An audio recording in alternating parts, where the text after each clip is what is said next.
जस धमे सया मणो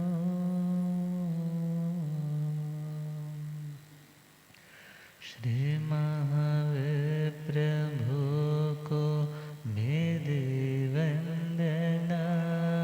श्री महावीर प्रभु को मेरी वंदना वंदना वंदना वंदना वंदना वंदना।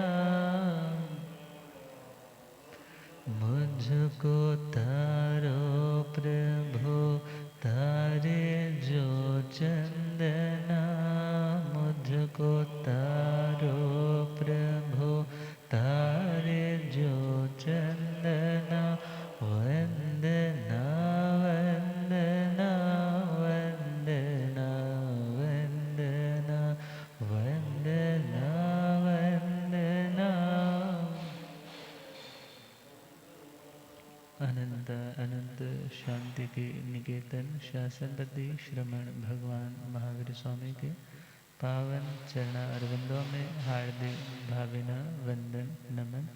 मेरे अंधेरे जीवन को रोशनी प्रदान करने वाले परम उपकारी आगम ज्ञान के भंडार आगम ज्ञाता आगम पुरुष जिन शास्त्र रतन हिमाचल केसरी उपाध्याय भगवंत श्रद्धे गुरुदेव श्री जितेंद्र मुनि जी महाराज साहब के पावन चरण कमलों में हार्दिक भावना वंदन नमन।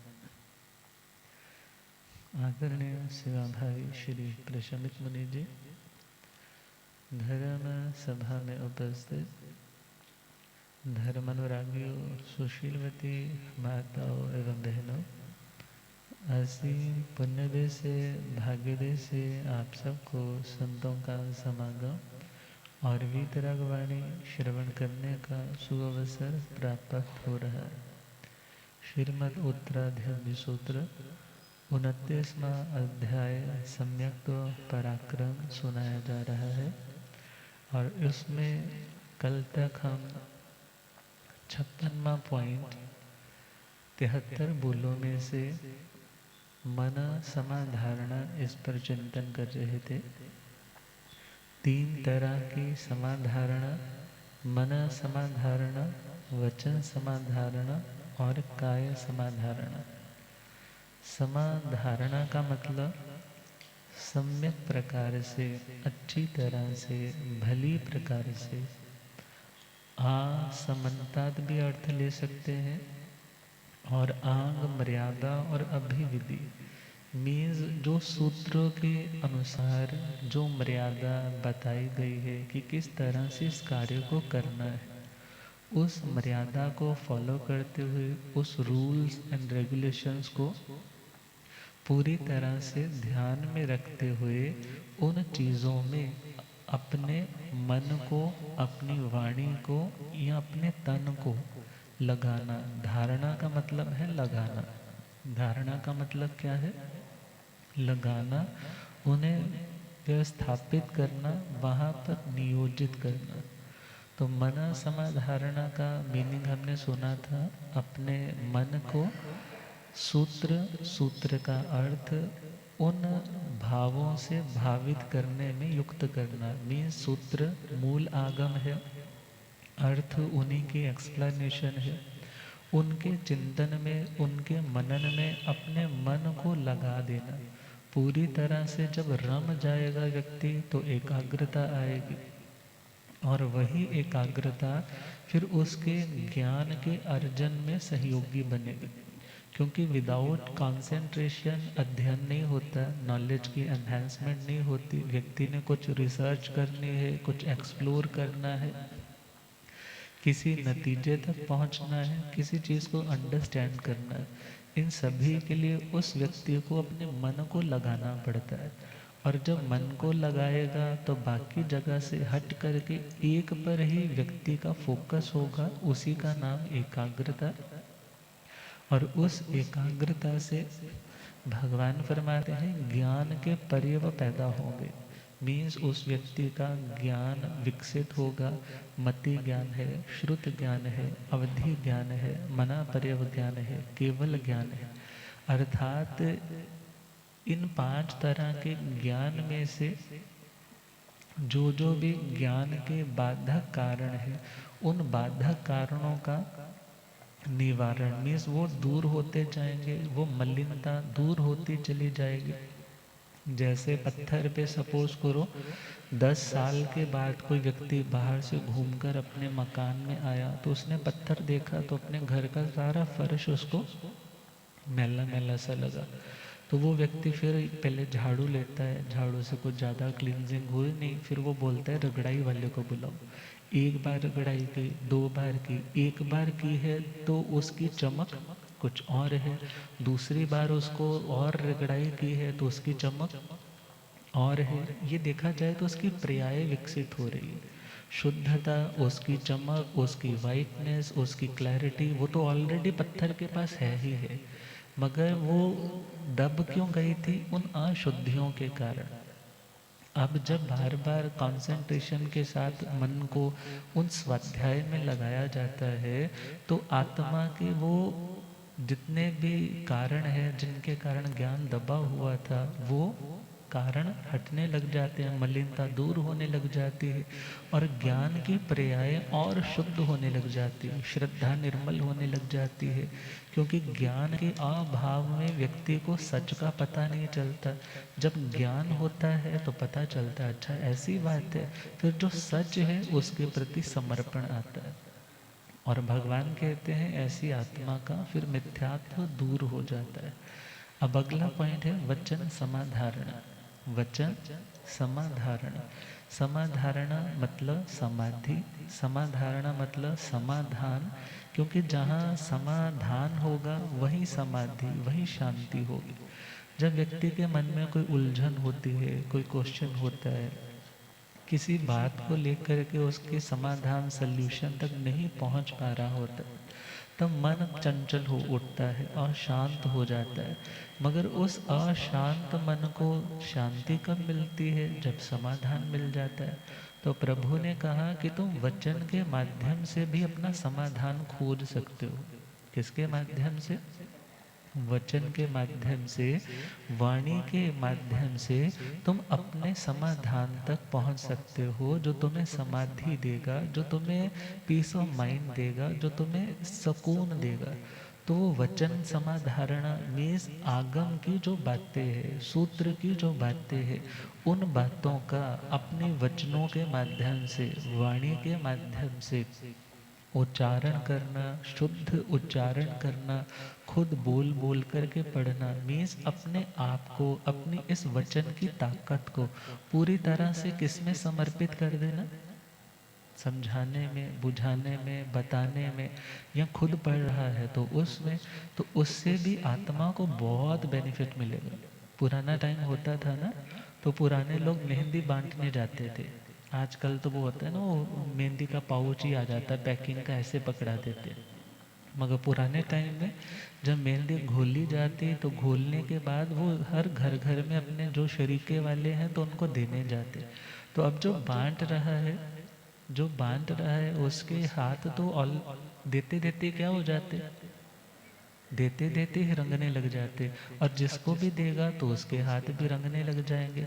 इसी प्रकार विचार करना है, ज्ञान जो व्यक्ति स्वयं उच्चारण करता है उसकी भी शुद्धि होती है, और जिसको ज्ञान दिया जा रहा है उस पर भी उसका प्रभाव पड़ा, तो मतलब डबल उसको लाभ मिलने लग पड़ा।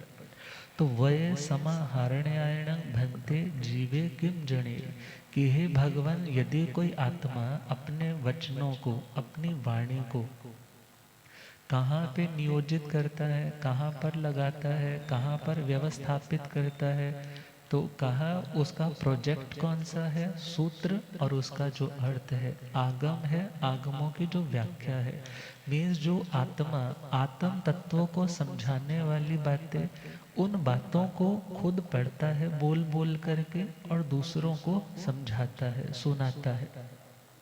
क्योंकि उसमें भी कंसंट्रेशन लगती है। सपोज अभी मुझे यहाँ पर बोलना है, तो मेरा फोकस कहाँ पर है? मेरा फोकस बोलने की और है, मेरा फोकस इस और नहीं होगा मैंने गोचरी पे इतने बजे जाना है, मेरे को आज इस चीज़ की ज़रूरत है, या मैंने इस व्यक्ति को ये समझाना है। इस टाइम मेरे क्या फोकस है? मेरे को भगवान की उन बातों को डिलीवर करना है। और आपको सुनाते सुनाते हमारी परिवर्तना और हम खुद को भी सुना रहे। तो विचार करना है, इसका नाम क्या है? वचन समाधारणा। अपने वचनों को किसमें नियोग लगा देना पूरी तरह से? शास्त्र की जो शुद्ध बातें हैं, जो सत्य बातें हैं, उन बातों को बताने में, सुलझाने में, अर्थ को समझने में। क्योंकि बोलते बोलते व्यक्ति के कितने शब्दों का उच्चारण शुद्ध हो जाता है।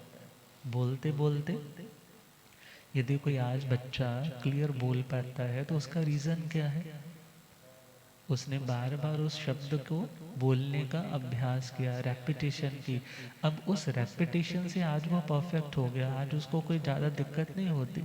और जो बच्चे कुछ हकलाने लग जाते हैं, कुछ अटकने लग जाते हैं, तो बचपन में ही उनके सिग्नल साइंस मिलने लग जाते हैं। तो उनको बोलते हैं भाई तुम स्पीच थेरेपिस्ट के पास जाओ, वो इसके प्रैक्टिस करवाएगा। यदि बच्चा अभी से अटकने लग गया तो बड़े होकर बड़ी प्रॉब्लम आएगी। तो वचन समाधारणा मीन्स अपने वचनों को, अपनी वाणी को, सूत्र सूत्र का अर्थ, शास्त्र की बातें, उनके उच्चारण में पूरी तरह से लगा देना। तो भगवान से पूछा कि हे भगवान, यदि कोई आत्मा अपने वचनों को किसमें समर्पित कर रहा है? शास्त्र की बात पढ़ने में, पढ़ाने में लगा रहा है, तो उसको बेनिफिट क्या होगा? उसको लाभ क्या होगा? क्योंकि दुनिया में कोई भी व्यक्ति ऐसा नहीं है जो बिना किसी प्रयोजन के कोई काम करता हो। तो यदि हे भगवान हम दुनिया की उन वी कथाओं को छोड़ करके जिसमें बड़ा रस आता है, रस क्यों आता है? क्योंकि उनका अभ्यास बहुत पुराना है। और शास्त्र की बातों में रस क्यों नहीं आता? क्योंकि इनका अभ्यास बहुत थोड़ा है। तो भगवान ने कहा कि जो आत्मा वी कथाओं को छोड़ करके, व्यर्थ की चर्चाओं को छोड़ करके, शास्त्र की, आत्मा की चर्चा के ऊपर अपनी जुबान को प्रयोग में लाएगा, तो वय समाहरण्यायण वय साहारण दंसण पज्जवे वी सोहई। तो इस वचन समाधारणा से आत्मा को क्या मिलेगा? जो वचन साधारण दर्शन के पर्यय है उनका विशोधन होगा। तो इसको हम समझते हैं, वचन साधारण दर्शन पर्यय। वचन साधारण का मतलब है जो साधारण वचनों के माध्यम से समझा करके या बोल बोल करके चीज़ क्लियर हो जाती है। किसी चीज़ को आप बार बार बोलते हो, पढ़ते पढ़ते क्या होने लगता है? एक तो उच्चारण ठीक होता है, दूसरा उसका मीनिंग क्लियर होने लग जाता है, तीसरा इस प्रकार पढ़ते पढ़ते व्यक्ति के जो पुरानी मान्यताएं हैं उनके ऊपर भी चोट पड़ती है। ये गलत था, यहाँ पर तो ऐसा लिखा है, ये ठीक है। अब जब वो पुरानी मान्यताएं जाती है तो उसके वो अच्छी जो बातें हैं, जो अच्छी बातों की धारणा मजबूती होनी चाहिए, वो संस्कार अच्छी तरह से और पक्के होने लग जाते हैं। क्योंकि जब आप किसी को सुना रहे हो ना, तो सिर्फ सुना नहीं रहे, यदि पढ़ रहे हो तो सिर्फ पढ़ नहीं रहे, बल्कि पढ़ते पढ़ते तुम कढ़ भी रहे हो। पढ़ते पढ़ते कढ़ भी रहे हो, अर्थात वो संस्कार तुम्हारे मजबूत हो रहे हैं, बुरे संस्कार ढीले पड़ रहे हैं, खंडित हो रहे हैं, और नए और शुद्ध जो संस्कार है वो आगम के अनुरूप तुम्हारे बनने लग जाते हैं।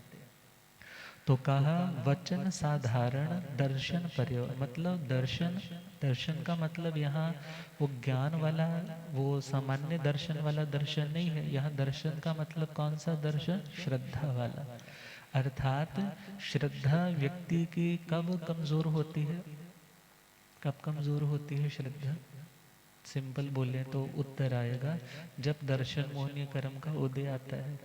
मगर और ज़्यादा थोड़ा इजी वे में देखें तो दर्शन के अतिचार यदि हम समझ ले, शंका, कांक्षा, विचिकित्सा, पर पाखंड, परिचय, संस्तव या पर पाखंडी का हम यदि प्रशंसा अनुमोदन करते हैं तो क्या होता है? हमारा सम्यक तो दूषित होता है।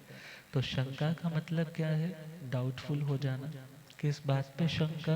कि जो मैं ये सुन रहा हूँ, जो मैं ये चीज़ पढ़ रहा हूँ, पता नहीं ठीक है या गलत है। मगर जब तक तुमने वो कंटेंट को पूरी तरह से पढ़ा ही नहीं तो तुम्हारा डाउट क्लियर कैसे होगा? अर्थात अपने डाउट को क्लियर करने के लिए जो व्यक्ति बार बार पढ़ेगा तो उसका वो दर्शन प्रयोग कौन सा? दर्शन पर्यव कौन सा? मीन्स उसकी शंका दूर हो गई और उसका दर्शन खिलने लगा, उसका सम्यक तो खिलने लगा। अब दूसरा पॉइंट है कांक्षा। कांक्षा का मतलब एक तो होता है एकांतवादी बनना। कैसा बनना? एकांतवादी, कि जो मैंने कहा है बस यही ठीक है। भगवान तो कहते हैं कोई भी वस्तु, कोई भी पदार्थ अनंत धर्मात्मक होता है। मीन्स उसके अलग अलग डायमेंशन से, अलग अलग साइड से, अलग अलग एंगल से जब तुम उसको देखते हो तो उसके अनंत पर्याय होते हैं, अवस्थाएं होती है, दृष्टिकोण अलग, तो उस वस्तु का स्वरूप भी अलग दिखने लग जाता है। तो नए शब्द आता है शास्त्रों में। एक शब्द कौन सा आता है? नय। नय का मतलब है कि अनंत धर्म वाली किसी वस्तु के किसी एक गुण को उठा करके उसका निरूपण करना, उसको बताना, उसको समझाना, इसका नाम क्या है? नय। और एक आता है दुर्नय और दूसरा है सुनय। दुर्नय का मतलब क्या रहता है? जब व्यक्ति अपनी बात को सिद्ध करता है, अपनी बात को तो सिद्ध करना है मगर उसका लक्ष्य क्या है? दूसरों को काटना है। अर्थात जो दूसरों की निंदा करते हैं, दूसरों का खंडन करते हुए अपनी बात को बोलता है, उसका नाम क्या है? दुर्नय। सुनय कौन सा है? जो without harming anyone, without refuting anyone, किसी व्यक्ति पर वो क्लेम नहीं कर रहा, किसी व्यक्ति पे किसी तरह का गलत ऑब्जेक्शन नहीं दे रहा, मगर अपनी बात को बड़े सलीके से, बड़ी तरीके से पूरा का पूरा बता देता है। तो उस नय का नाम क्या है? सुनय। उसका नाम क्या है? सुनय। तो जब आत्मा बार बार पढ़ेगा तो उसका दृष्टिकोण विकसित होगा, उसकी बौद्धिक क्षमताएं भी बढ़ने लगेंगी, उसकी अंडरस्टैंडिंग भी बढ़ने लग पड़ेगी। और वह व्यक्ति फिर एकांतवादी नहीं बनेगा कि मैं ही ठीक हूँ। वो क्या बोलता है? तुम अपनी जगह ठीक हो और मैं अपनी जगह ठीक हूँ। मेरे पास जो नॉलेज है उसके अकॉर्डिंग मेरी मेंटेलिटी है और मेरी मेंटेलिटी के अकॉर्डिंग जो मेरे को पता है वो ठीक है। मगर हाँ, जिसने आगे बढ़ना है तो वो स्पेस ज़रूर रखता है कि मैं सामने वाले को समझ सकूं, भले उसी के दृष्टिकोण से उसको समझूं। सही लगे तो उसको अपना लो, नहीं सही लगे तो बड़े ही निर्लेप भाव से उसको छोड़ दो। तो कांक्षा का एक मतलब क्या है? जो व्यक्ति हठाग्राही बन चुका था कि नहीं जी मैंने जो शास्त्र पढ़ा है वही सारा कुछ ठीक है, तो ऐसा व्यक्ति क्या है? अपने दर्शन को भी दूषित कर चुका है। मगर जो अनेकांतवादी है वो स्पेस रखेगा, हर एंगल से बात को समझेगा, हठाग्राही नहीं बनेगा, किसी की अशातना नहीं करेगा, तो उस व्यक्ति का वो कांक्षा देखा जाए वो विकार भी दूर होने लग जाता है।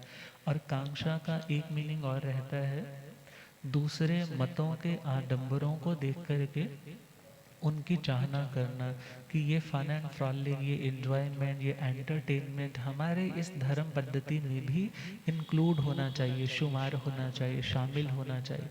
मगर जब बार बार पढ़ता है तो उसको लगता है कि वास्तव में सच्ची चीज़ तो आत्मा है, ये तो सब बाहर का उलझन वाला जाल है। मगर हाँ, वो व्यक्ति किसी को बुरा भला कुछ नहीं बोलता, मगर वो कहता है जहाँ आत्मा की बात है कल्याण तो इसी मार्ग से होगा। मगर हाँ, साधारण लोगों को जोड़ने के लिए, साधारण लोगों को अट्रैक्ट करने के लिए कभी कभी समय की डिमांड के अकॉर्डिंगली, मांग को लेकर के कोई ऐसे नए नए चेंजेस आते हैं। मगर हाँ, वो चेंज देखा जाए वो बाहर का चेंज हो, मगर उसकी आत्म तत्व, उसका श्रद्धा, उसकी परूपणा, उसमें अंतर नहीं आना चाहिए। अर्थात वह व्यक्ति फिर बाहर के आडंबरों को देख करके प्रभावित नहीं होता, मीन्स अपने धर्म पे अडिग रह करके चल पाता है। और तीसरा पॉइंट है विचिकित्सा। विचिकित्सा का मतलब धर्म मैंने किया, मैंने समाई की, मैंने उपवास किया, मैंने पौषध की, मैंने 14 नियम धारण किए, मैंने साधु सत्यों की बहुत सेवा की। मगर बहुत बार व्यक्ति क्या सोचता है, मेरे पास तो आज तक ये चीज़ भी नहीं आई, आज तक मेरे घर में ये शांति नहीं हुई, आज तक मैंने ये सोचा था, मेरा ये काम नहीं हुआ। अरे वो देखो, वो लोग तो ऐसा करते हैं, उनको ये मिल जाता है, वो ऐसा करते हैं, उनको ये मिल जाता है। मीन्स अपने धर्म क्रिया के फल के प्रति संदेह कहाँ का? किसके प्रति? फल के प्रति। जो मैंने ये धर्म का पौधा लगाया है, क्या इसका कोई फल आएगा या नहीं आएगा? जब ये व्यक्ति कश्मकश में आ जाता है, तो उस कश्मकश का नाम क्या है? विचिकित्सा। क्या नाम है? और अक्सर क्या होता है, जब आप इस स्थिति में पहुंच जाते हो, तो कभी कभी तो आप इसको लांग कर आगे निकल जाते हो, और कभी कभी उलझ करके मिथ्यात्व का भी शिकार हो जाते हो। इसलिए प्रभु ने बोला, बार बार आगम पढ़ते रहोगे, शास्त्र पढ़ते रहोगे, सुनते रहोगे, तो तुम्हारी ज़िंदगी में बहुत उतार चढ़ाव आएंगे, बहुत उथल पुथल भी होगी, बहुत बार डिज़ायर्ड और बहुत बार अनडिज़ायर्ड ज़िंदगी में घटित होगा। मगर ऐसे टाइम में खुद को स्टेबल रखना है, खुद को सन्मार्ग पर लगाए रखना है। तो इसके लिए तुम्हें शास्त्र की वाणी से जुड़े रहना। मीन्स मन जब कभी उचाट होने लगे, मन जब तुम्हारा व्यथित होने लगे, ऐसे टाइम में ज़रूर और ज़रूर सत्संग में आना चाहिए। ऐसे टाइम में तो ज़रूर ज़्यादा से ज़्यादा शास्त्र स्वाध्याय करना चाहिए। धीरे धीरे वो आया हुआ तूफान थमने लगता है, और आत्मा को सही डायरेक्शन में मूव करने की हिम्मत आने लग जाती है। और तीन बातें हो गई। शंका, शंका का एक मीनिंग भय भी होता है, डरना भी होता है। 7 तरह के जो भय आते हैं, यह लोक भय, पर लोक भय इत्यादि जो भय है, मीन्स किसी भी कारण के उपस्थित होने पे डरना नहीं, निर्भीक रहना। तो ऐसा व्यक्ति पहला शंका के दुर्गुण को, अतिचार को लांग जाता है। दूसरा पॉइंट, वो कांक्षा को भी लांग जाता है। तीसरा पॉइंट, विचिकित्सा का यदि कोई भाव आता है तो उसको भी क्या कर जाता है? ओवरकम कर जाता है। और आगे चले तो पर पाखंड प्रशंसा और पर पाखंड परिचय। अब बहुत बार कह देते हैं, हमारा ये तो बिल्कुल ना आईएस वाली कट्टरता वाली बात आ गई, कि तुम दूसरे की प्रशंसा नहीं करो, दूसरे धर्म की, दूसरे मत की, दूसरे संप्रदाय की प्रशंसा नहीं करो, और मात्र तुम अपने धर्म को ही सही बोलो। तो वहाँ पर थोड़ा ध्यान देना है। यदि किसी व्यक्ति में कोई अच्छा गुण है, तो किसी अच्छे गुण के लिए भगवान ने ये नहीं बोला तुम उसको डिनाई करो, तुम उसको इग्नोर करो, तुम उसको गलत बोलो। बल्कि तुम्हारा लक्ष्य क्या होना चाहिए, कि जहाँ पर पूरी निर्दोषता हो, तुम यदि उसी के अकॉर्डिंग चलोगे तो कभी कंफ्यूज नहीं होगे। और हाँ, यदि कभी ऐसी सिचुएशन है, तो वहाँ पर तुम मध्यस्थ भाव से, निर्लेप वृत्ति से आदर तो दे सकते हो। मगर हाँ, यदि साधु साध्वी जी महाराज सपोज करो ना, ऐसे लोगों को ज़्यादा रिस्पेक्ट देने लग जाते हैं। तो जो व्यक्ति अच्छी वृत्ति पालने वाला है, अच्छी श्रद्धा वाला है, तो वो क्या सोचता है, जब हम जिनको पूजते हैं वो भी उनको रिस्पेक्ट दे रहे हैं, तो हम भी उन्हीं को फॉलो कर लेते हैं। और यह सोच करके थोड़ा खुद को, बोलते हैं ना, थोड़ा दुनिया में मिलने जुलने से खुद को अलग रखा जाता है। और यदि वो साधु भगवंत, सपोज उनके अंदर तो पूरी स्थिरता है, वो सपोज मिलते भी हैं तो उनके अंदर गुण ग्राहिकता है, वो दूसरे से, दूसरे कल्चर से प्रभावित भी नहीं हो रहे हैं। मगर हाँ, सामान्य लोग कहीं उन्हें देख करके मिसगाइडेड ना हो जाए, इसलिए वो थोड़ा सा मिलने से क्या रखते हैं? परहेज रखते हैं। मगर हाँ, यहाँ पर इतना समझना है, जिसकी जिंदगी में कोई धर्म नहीं, कोई नियम नहीं, कोई व्रत नहीं, सच के प्रति कोई श्रद्धा नहीं, निष्ठा नहीं, ऐसे लोग तुम्हारी श्रद्धा को धूमिल कर सकते। तुम ऐसे लोगों को बार बार अप्रिशिएट करोगे। सपोज करो ना, तुम परिवार में रहते हो, तुम्हारे घर में तुम्हारा कोई दोस्त बाहर से आया है, बहुत अरबों पति है, बहुत पैसे वाला है, और वो घर आया है, तुम उसकी बड़ी रिस्पेक्ट कर रहे हो, तुम, और तुम बच्चों के सामने बता भी रहे हो ये बहुत पैसे वाले हैं, बहुत अच्छे हैं, बड़ा। और मगर जैसे ही बच्चों को पता चला ये अंकल तो शराब भी पीते हैं, ये अंकल का तो बिजनेस ही गलत तरीकों चीज़ों का है, ये अंकल जिसकी तो 3-3 वाइफ्स है, अब वो सोच में पड़ जाता है, इसको इतनी रिस्पेक्ट क्यों दी जा रही है, इसको इतनी रिस्पेक्ट क्यों दी जा रही है। इट मीन्स ये चीज़ें ठीक है, हाँ ये चीज़ें ठीक है, यदि ज़िंदगी में ये चीज़ें हों तो कोई बुरी चीज़ नहीं है। मगर ऐसे समय में पेरेंट्स को खुद ध्यान रखना है कि वो किस चीज़ को प्रमोट करना चाहते हैं, वो कैसा संस्कार बच्चों में डालना चाहते हैं। और इस दृष्टि से देखें, बड़ों को अपनी श्रद्धा तो मजबूत रखनी ही है, मगर अपने छोटों की श्रद्धा भी मजबूत रहे, इसलिए उन्हें ऐसे लोगों को अप्रिशिएट करने से, ऐसे लोगों को अनुमोदन करने से, ऐसे लोगों के साथ परिचय बढ़ाने से खुद को रोकना होता है। तो भगवान ने कहा, जहाँ तुम्हारी श्रद्धा ब्रेक हो जाए, जहाँ पर तुम्हारे विश्वास टूटने लग जाए, ऐसे जो लोग हैं, ऐसे लोगों से तुम्हें अपना बचाव रखना।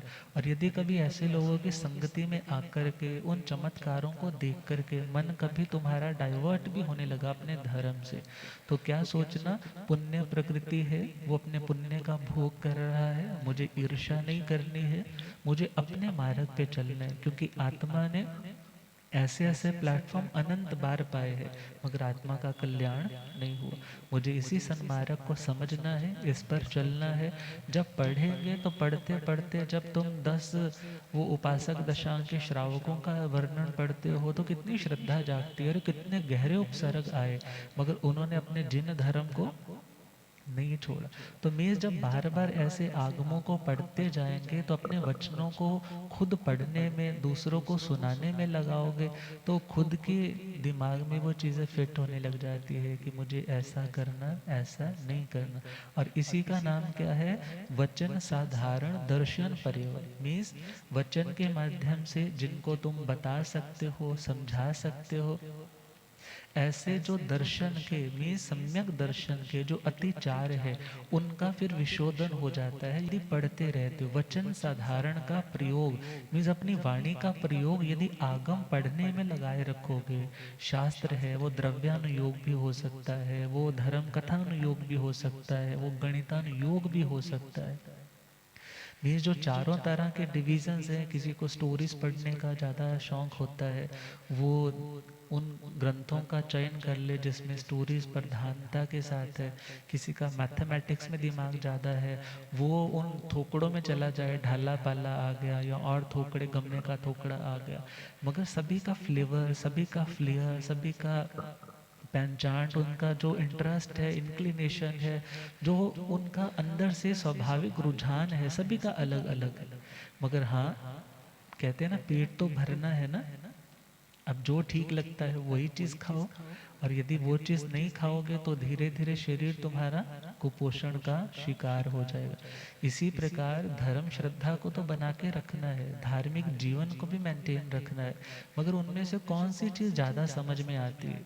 बहुत से लोग हैं पढ़ने में नहीं उनका ध्यान जाता है, तो आजकल तो ऑडियो बुक्स बहुत सारी है, आजकल तो इतने लेक्चर्स हैं जो तुम कभी भी बैठ के सुन सकते हो।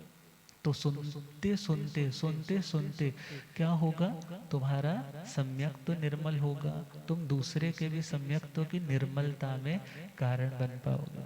और भगवान फरमाते हैं, वय साहारण दंसण पज्जवे विसोहिता सुलह बोहियत निवत्तई दुल्लह बोहियत निज्जरई।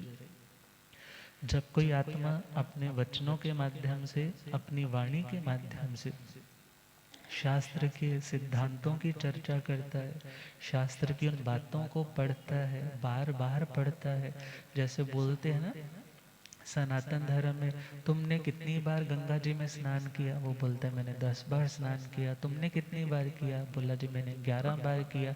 और हमारी मंदिर वाली संप्रदाय में देखे, वो बोलते तुम पाली ताना जी कितनी बार गए, बोला जी मैं 2 बार गया। तुम कितनी बार गए, वो बोलता है मैं 11 बार गया। समेश शिखर जी कितनी बार गए, बोला जी मैं 2 बार, 5 बार, 11 बार गए। मगर इतना ध्यान रखना है, वहाँ आने में, जाने में, देखा जाए तो भगवान की वाणी के अकॉर्डिंग देखे, तुम आने जाने में यदि यत्नाशील हो, यदि पूर्णतया इरिया द्रव्य इत्यादि 5 समिति 3 गुप्ती की आराधना के साथ जा रहे हो, तब तो तुम्हारी यात्रा पूर्ण निर्मल है, पूर्ण विशुद्ध है। मगर इतना कहाँ हो पाता है, आने में, जाने में, अपने भावों में हर तरह के दोषों की संभावना तो रहती ही है। मगर हाँ, जब तुम एक जगह पर भी बैठे हो, अपने घर में भी बैठे हो, शास्त्र की बातों को पढ़ रहे हो, गुनगुना रहे हो, बार बार उन्हें रिवाइज कर रहे हो, तो देखा जाए तुम भाव तीर्थ में जा रहे हो। कौन सा तीर्थ? क्योंकि जब थावचा पुत्र शुक वाला जो संवाद आता है ज्ञाता धर्म जी में, तो वहाँ पर तीर्थ का मतलब क्या? एक द्रव्य तीर्थ और दूसरा भाव तीर्थ। तो भाव तीर्थ कौन है? वही ज्ञान, दर्शन और चारित्र। अब जब उन भावों में आत्मा को लगाया जाता है, बार बार लगाया जाता है, तो क्या होगा? जितनी बार जाएंगे उतनी बार लाभ मिलेगा। जितनी बार वाणी का प्रयोग उन वचनों को बोलने में करेंगे उतना हमें लाभ मिलेगा। और वो कौन सा लाभ? भगवान कहते हैं दर्शन के पर्यव विशुद्ध होंगे। मतलब व्यक्ति का दर्शन और ज़्यादा निर्मल होगा।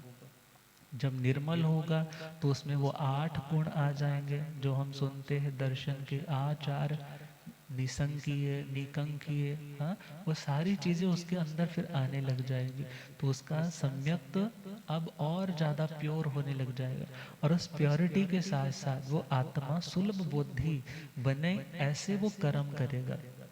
क्योंकि सुलभ बुद्धि दुर्लभ बुद्धि बनने के ठाणम जी के 5वें ठाणे में वर्णन आता है कि कोई व्यक्ति सुलभ बुद्धि, सुलभ, लभ का मतलब लभना, मिलना, सुलभ का मतलब इजीली मिलना, सुलभ का मतलब इजीली किसी चीज़ का मिल जाना, वो सुलभ। और जिस चीज़ को पाने के लिए बहुत दुख, बहुत संघर्ष, बहुत कष्ट सहने पड़े, उस चीज़ को क्या बोलते हैं? दुर्लभ।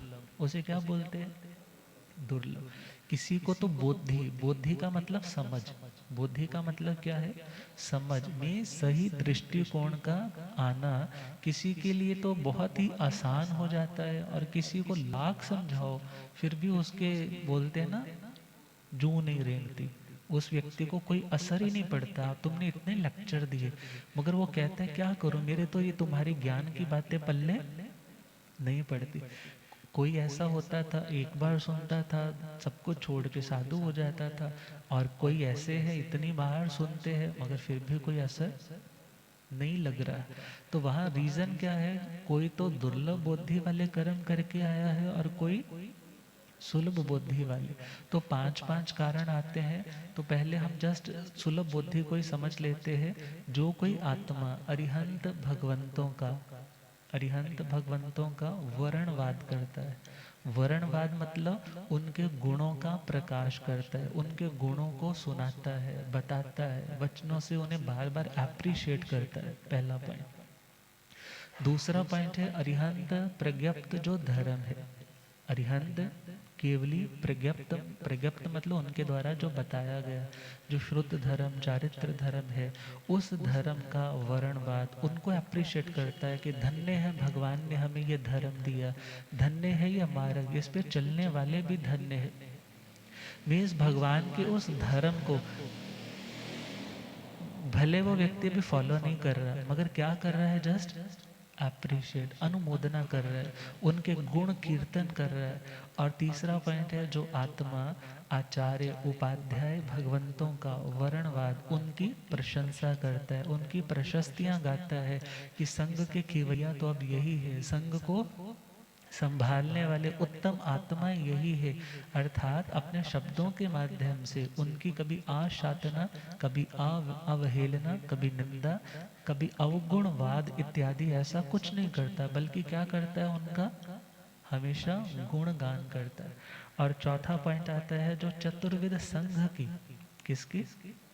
चतुर्वेद संघ में चारों आ जाते हैं, साधु भी, साध्वी जी भी, श्रावक जी भी और श्राविका जी भी। अर्थात चारों तरह के जो धर्म तीर्थ के अंग है, जो इनकी क्या करता है? प्रशंसा। ये नहीं कहता कि वो बना बैठा है जी श्रावक, उसके अंदर तो ये कमी है, उसके अंदर ये कमी है। यदि तुम किसी के अवगुणों की चर्चा कर रहे हो तो सिंपल तुम दुर्लभ बुद्धि के कर्म बांध रहे हो। और यदि तुम उसके उन अच्छाइयों को बोल रहे हो, जो उसने देखो कितनी तपस्या की, वो कितना शांत रहता है, भले उसके अंदर और भी बुराई हो सकती, मगर तुम्हारा ध्यान किसकी ओर है? अच्छाई की। और प्रभु कहते हैं जो चतुर्विध संघ की अच्छाइयाँ गाता है, उनकी अच्छी अच्छी चीज़ों को प्रमोट करने के लिए और सुनाता है, तो ऐसा व्यक्ति सुलभ बुद्धि वाले कर्म बांधता है। कैसे कर्म? उसको नेक्स्ट जीवन में धर्म को समझना, धर्म को प्राप्त करना बहुत इजी और बहुत ही सुलभ हो जाएगा। और पांचवा कारण है, जो व्यक्ति उनका वर्णवाद, उनका गुणगान करता है, जिन्होंने कभी पूरा भाव में अहिंसा, सत्य, आस्तेय, ब्रह्मचर्य, अपरिग्रह, रात्रि भोजन का त्याग, दशविध यति धर्म, ऐसे उत्तम आचार का पालन किया, बड़ी कठोरता से संयम का जिन्होंने पालन किया, मगर आज वो देह छोड़ करके कहाँ पहुँचे हैं? देवलोकों में पहुँचे हैं। और भगवान कहते हैं जो आत्मा उनके उस तप संयम को याद करके उनके गुणगान करता है, उनको अप्रिशिएट करता है, उन्हें उन्हें क्या कहता है कि तुम धन्य हो, तुम्हारी साधना धन्य है। वो ये नहीं कह रहा कि तुम देवलोकों के सुख भोग रहे हो, तुम्हें धन्य है, तुम इतने काम भोगों में लिप्त हो, तुम धन्य हो, ऐसा नहीं बोल रहा, बल्कि किसको याद करके बोल रहा है? पूरा भव में जो तुमने तप संयम की आराधना की, और आज जो तुम उत्तम स्थान पे हो, आपकी साधना को नमन है। और उस भाव से जो उनको याद करके उन्हें नमन कर रहा है, उनको अप्रिशिएट कर रहा है, तो भगवान कहते हैं ऐसी आत्मा कैसे कर्म बांधती है? सुलभ बुद्धि के। तभी तो नंदी जी सूत्र में आचार्य देवर्धि गणी जी ने क्या किया? वो पूर्वों के आचार्य, उनकी क्या की स्तुति गुनगुनाई। अब विचार करना है, जो अपने पूर्वज आचार्यों को याद करते हैं, कोई पुण्यतिथि मनाता है, कोई किसी का जन्म जयंती मनाता है, तो उसका यदि हम देखें कोई उसका सॉलिड आगमीय पक्ष है, तो आगमीय पक्ष कौन सा है? यही कि जो सुलभ बुद्धि के 5 कारण है, यदि तुम उन्हें याद करके उनका गुणगान करते हो, उनके तप संयम चारित्र को नमन करते हो, तो तुम सुलभ बुद्धि वाले कर्म बांधते हो। और यदि कोई ऐसा बोलने लग जाए अब तो वो देवता बन गए, अब तो दुनिया के भोगों में उलझे हुए हैं, क्या फायदा ऐसे संयम तप का, यदि ऐसा ही हशर होना था, तो ऐसा व्यक्ति, ऐसा बोलने वाला दुर्लभ बुद्धि वाले कर्म बांधता है। उस व्यक्ति को फिर इजीली सम्यक दर्शन की, सच्ची श्रद्धा की प्राप्ति नहीं हो पाती। इसलिए भगवान कहते हैं जब वाणी के माध्यम से जो तुमने दोष बांधे हैं, जो कर्म बांधे हैं, तो उन कर्मों को काटने का उपाय भी कौन सा है? किसी की निंदा, किसी को गालियां तुमने यदि जुबान से दी है, तब उसको जुबान से ही जाकर के क्या करना होगा? क्या करना होगा? उन बुराइयों को समेटना होगा, उसको अप्रिशिएट करना होगा। वैसे तो बोलते हैं ना, वो आसमान ते थुक्या मुंह ते पैंदा, आसमान ते थुक्या मुंह ते पैंदा। मीन्स यदि दुर्लभ बुद्धि वाले कर्म बांधे हैं, तो वो थूक तुम्हारे ऊपर ही उल्टा आने वाला है। और यदि तुमने फूल फेंके हैं किसी के ऊपर, तो वो भी इन रिटर्न तुम्हारे पास ही आने वाले। तो भगवान ने कहा वचन समाधारणा, गुरुदेव पधार, ओ रब मेरा सतगुरु बन के आया मैनो,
मैनू वेख लैण दे, ओ मैनू वेख लैण दे, के मत्था टेक लैण दे, ओ मैनू,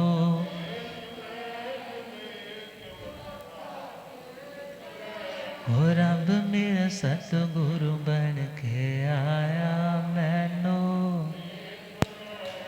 बोलिए आगम ज्ञाता आगम पुरजन शास्त्र संघ हिमाचल केसरी उपाध्याय भगवंत श्रद्धे गुरुदेव श्री जितेंद्र मणि जी।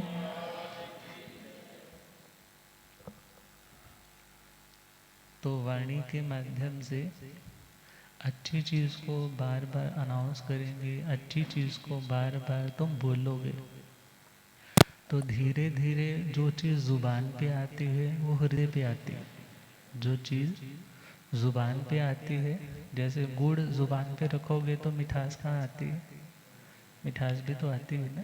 तो ऐसे ही यदि शास्त्र की बातों को बोलेंगे, गुनगुनाएंगे, उनको दूसरों को सुनाएंगे तो दूसरे के संस्कार निर्मल हो, इसमें गारंटी तो नहीं है मगर संभावना पूरी है। मगर यदि तुम उन चीज़ों को बोल रहे हो, उनको चितार रहे हो, रिवाइज कर रहे हो, बार बार पढ़ रहे हो, तो तुम्हें तो बहुत लाभ मिलेगा। तो भगवान ने बोला कि तुम्हारे दर्शन के पर्यव और विकसित होंगे, मीन्स तुम्हारा सम्यक दर्शन और खिलेगा, तुम सुलभ बुद्धि वाले जीव बन जाओगे, तुम्हें इजीली बुद्धि की प्राप्ति होगी। और दुर्लभ बुद्धि के जो तुमने कर्म अरिहंतों की, अरिहंत परूपित धर्म की, आचार्य उपाध्यायों की, चतुर्विध संघ की या संयम तप की आराधना करने के बाद बने हुए देव पर्याय वालों की, जो निंदा करके, तिरस्कार करके, आशातना करके, अवज्ञा करके, उनके बारे में बुरा भला बोल करके जो कर्म बांधे हैं वो कर्म टूटने लग जाएंगे। तो प्रेम से गुनगुनाएंगे। वाणी जिन वाणी के आराधन में हो जाए मगन, वाणी जिन वाणी के आराधन में निर्मल होवे श्रद्धा मेरी, ऐसी लग जाए लगन। निर्मल होवे श्रद्धा मेरी, ऐसी आगम वाणी मुख से बोलो अपने, कलिमल सारे धोलो। आगम वाणी मुख से बोलो अपने, कलिमल सारे। मंगल करण अमंगल हारी, जिन वाणी है शुभ शगन। मंगल करण अमंगल हारी, जिन वाणी है शुभ शगुन। वाणी जिन वाणी के आराधन में हो जाए मगन। वाणी जिन वाणी के आराधन में, जो भक्ति से आगम पढ़ते, शब्द व अर्थ के संशय झड़ते। जो भक्ति से आगम पढ़ते, शब्द व अर्थ के संशय झड़। श्रद्धा से आगम उच्चारण, भक्ति होवे ना भंगन। श्रद्धा से आगम उच्चारण, भक्ति होवे ना भंगन। वाणी जिन वाणी के आराधन में हो जाए मगन। वाणी जिन वाणी के आराधन में, जो दुर्लभ बोधि के का